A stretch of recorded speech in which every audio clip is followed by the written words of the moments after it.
ou bien nouvelle sur la chaîne de l'éducation, nous vous conseillons d'abord de vous abonner et d'activer la cloche de notification pour ne pas rater la prochaine séance de cours. Alors, puisque nous sommes juste en ligne pour vous former, nous ne voulions pas que vous ratez les séances de cours. Alors, abonnez-vous, activez la cloche de notification pour être informé à chaque fois quand nous voulons nous connecter en ligne pour les séances de cours. Alors ensuite, si vous êtes toujours nouveau ou bien nouvelle sur la chaîne, nous vous conseillons de suivre les anciennes leçons que nous avons déjà postées sur la chaîne de l'éducation. Vous constatez avec nous sur vos petits écrans que nous sommes déjà à la leçon 5. Alors nous vous conseillons de suivre déjà les leçons 1 jusqu'aux leçons 4. Alors si cela est fait, nous vous invitons de vous rejoindre à nous pour que nous commençons la leçon d'aujourd'hui. La leçon d'aujourd'hui, nous sommes toujours sur le chapitre 1. Nombre complexe. Leçon 5. Racine énième d'un nombre complexe. Racine énième d'un nombre complexe. Dans une définition, on appelle racine énième de z tout nombre complexe. Z tel que petit z puissance n égale à 1 z.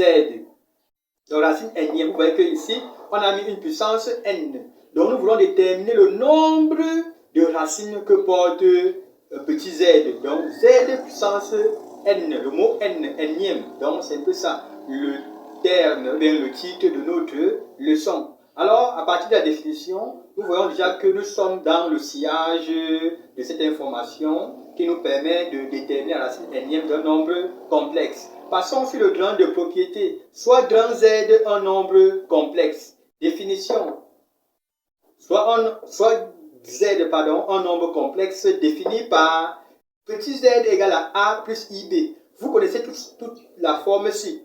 Nous sommes sur la forme algébrique. Alors, forme algébrique, vous connaissez déjà cette forme, puisque nous avons déjà fait le cours précédent sur la leçon précédente sur cette forme. La leçon précédente stipulait que si vous avez un nombre dont la partie réelle est séparée de la partie imaginaire, alors ce nombre complexe est écrit sous la forme algébrique, comme nous avons au tableau. Là, c'est-à-dire, ma foi, un nombre algébrique. Alors, sa forme trigonométrique est, dans ce nombre complexe, sa forme trigonométrique est z égale à r θ. Regardez bien, nous appelons cette forme trigonométrique par abus, mais c'est la forme polaire. Nous avons fait le cours précédent, c'est-à-dire la leçon précédente, pour expliquer que la forme, c'est la forme polaire. Donc la forme polaire de z est égale à r θ. Donc, là, c'est l'écriture simplifiée. Pour ne pas écrire la longue formule de la forme algébrique, de la forme trigonométrique, nous voulons simplifier cette forme en laissant sous la forme polaire, mais en appelant toujours forme trigonométrique, mais pas abus.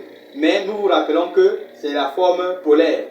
Mais nous laissons ça comme forme trigonométrique par abus. Alors, mais retenez déjà que c'est la forme polaire. C'est dans le cours précédent, c'est-à-dire la leçon précédente. Alors, grand Z admet n racine énième définie par 2 points.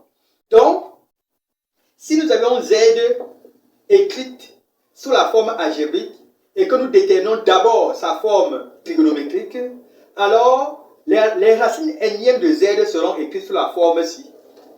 Grand z k, k est un entier appartenant à l'ensemble des nombres entiers naturels. K est un entier naturel.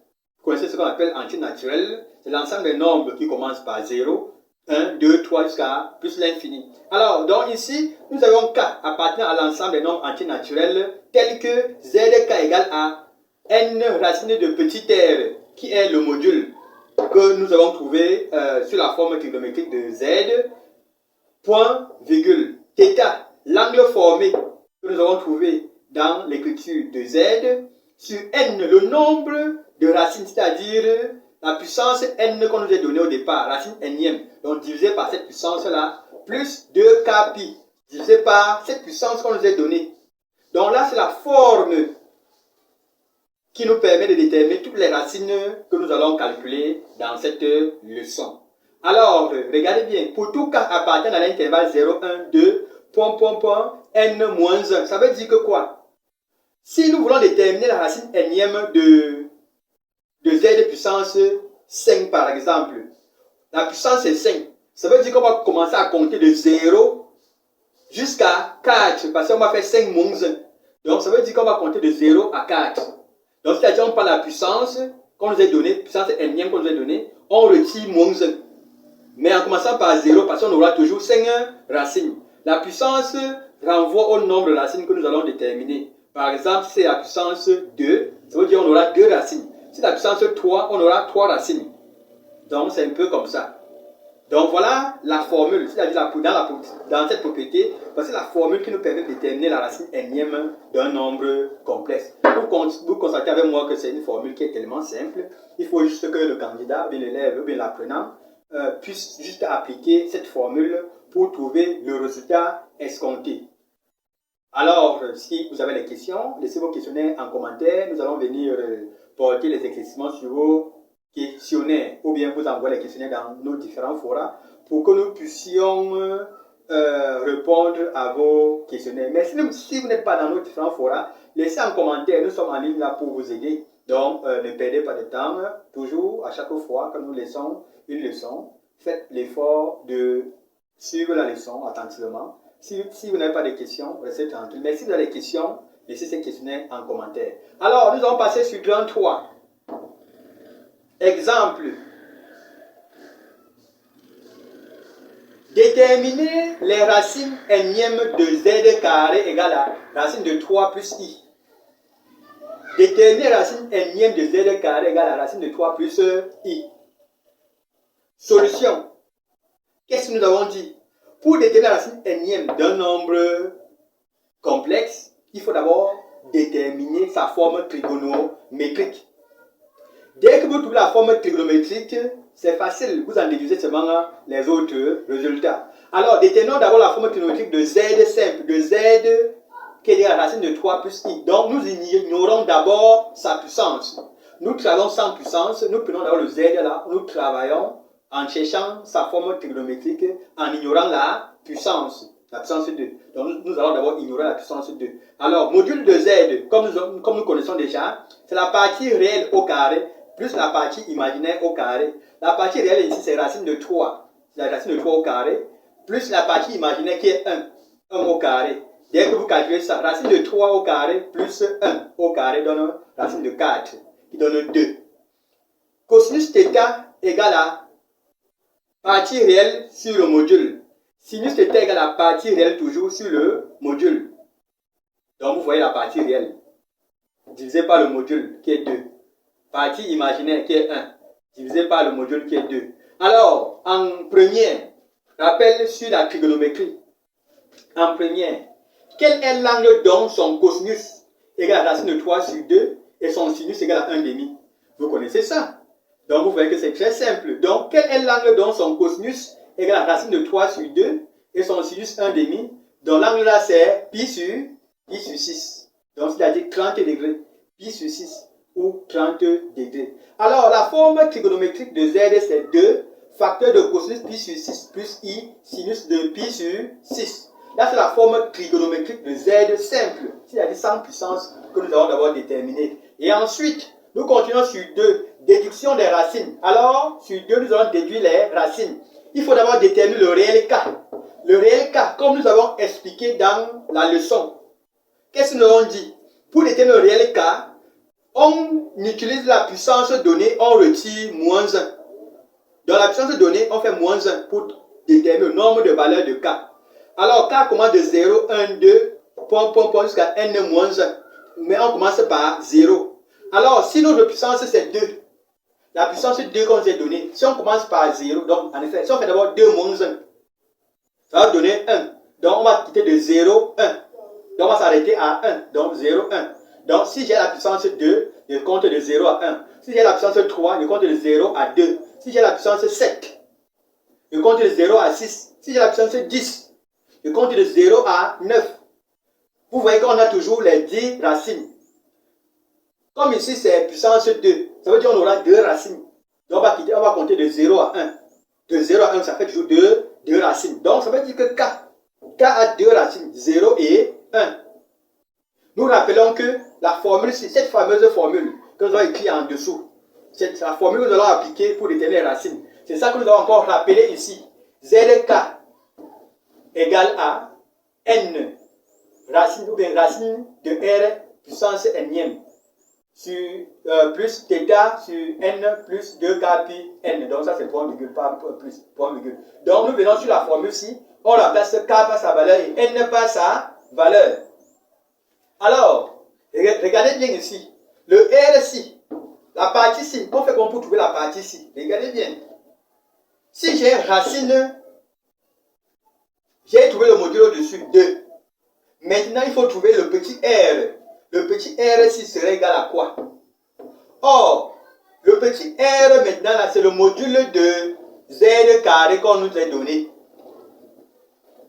Le Z carré qu'on nous a donné, c'est son module que nous voulons déterminer.